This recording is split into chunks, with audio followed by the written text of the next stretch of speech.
Squirt and I had a good year in 2019. We went on 69 tracks, recovered 33 deer, and met a lot of great people.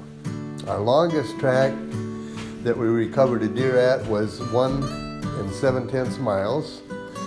And the shortest track was probably about 40 or 50 yards. It's a guy shot a deer in the evening, and he tracked it as long as he could, and he marked the trail real good with toilet paper, and his light was failing and he couldn't find any more blood, so he backed out and called me.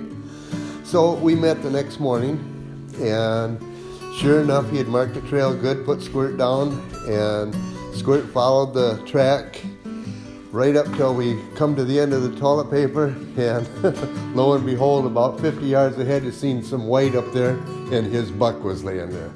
But he did a good job because he didn't tracking with dogs for about 10 years now, and I keep learning all the time. This year, and I've never experienced it before, but I really found out that frost can have a bearing on how well the dog can follow a scent line.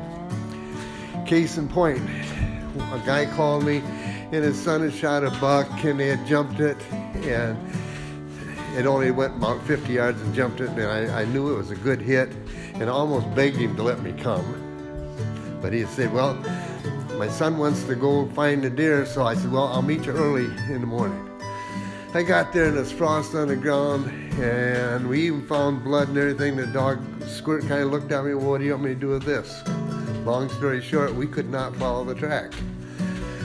But it had frosted heavily after he had shot the deer, and it just locked in the scent.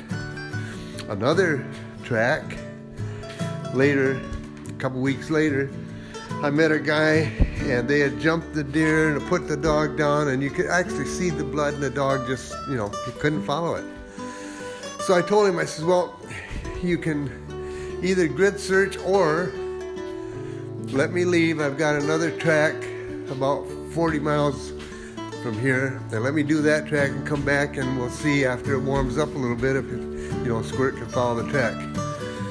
Well, we met around noon, and I put Squirt down and had no problem at all. Followed it right to this buck and a nice big 10 point. But anyway, sometimes that frost will really lock up a scent and the dog can't follow it. But we had a good year.